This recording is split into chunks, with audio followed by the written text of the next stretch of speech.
वस्सलातु वस्सलामु अला सय्यिदिल मुरसलीन। अस्सलामु अलैकुम व्यूअर्स, आज के व्लॉग में डिफेंस अपडेट्स के हवाले से बात करनी है। करंटली जो अपडेट्स है वो ये है कि पाकिस्तान और अज़रबैजान के दरमियान 1.6 बिलियन डॉलर का डिफेंस एग्रीमेंट्स हो गया है। इसमें पाकिस्तान 20 के करीब अपने GF-17 थंडर ब्लॉक 3 लड़ाका तैयारे अज़रबैजान को प्रोवाइड करेगा और इसके साथ जो जितनी एमुनिशन होगी और उनके तैयारों की उनके पायलट्स की तरबियत होगी वो भी पाकिस्तान इनके प्रोवाइड करेगा। और ये एक बेहतरीन डेवलपमेंट्स है इसकी वजह से जो अज़रबैजान की जो फ़ज़ाई अफवाज है और कि उसकी कारकर्दगी में उसकी परफॉर्मेंस में इजाफा होगा, क्योंकि गुज़श्ता कई दहाइयों से अज़रबैजान और आर्मीनिया की जो है ना कशमकश जारी है।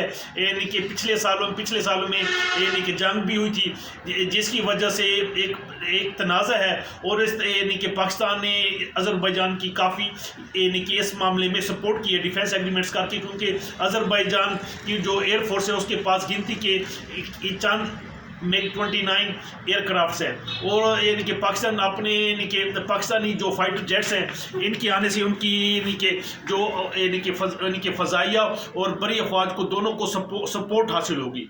बाकी इसमें ये पाकिस्तान की जो ये डेवलपमेंट है ये एरोनॉटिकल कम्प्लेक्स की ग्रेट अचीवमेंट है। इतनी तकरीबन जो है ना पिछले साल कभी ऐसा नहीं हुआ कि इतनी डिफेंस एक्सपोर्ट का एग्रीमेंट किसी भी मुल्क के साथ हुआ। ये ज़बरदस्त अचीवमेंट है एरोनॉटिकल कम्प्लेक्स की। और इससे ये होगा कि पाकिस्तान की जो डिफेंस एक्सपोर्ट्स हैं वो बरादर दोस्त ममालिक को इसमें इजाफा होगा, जैसे हमारे जो इंटरनेशनल रिलेशन है वो भी काफ़ी डेवलप होंगे और हमारी जो डिफेंस इंडस्ट्री है मुल्क में वो भी फ़रोग पाएगी। क्योंकि पाकिस्तान एक सिक्योरिटी स्टेट है। सिक्योरिटी स्टेट का ट्रू जो मीनिंगफुल पर्पज़ है वो अब हम अचीव कर रहे हैं सैयद आसिम मुनीर साहब की लाजवाल मेहनत की वजह से। क्योंकि पहले ये होता था कि हम जो अपने डिफेंस इक्विपमेंट थे वो बाहर से इंपोर्ट करते थे।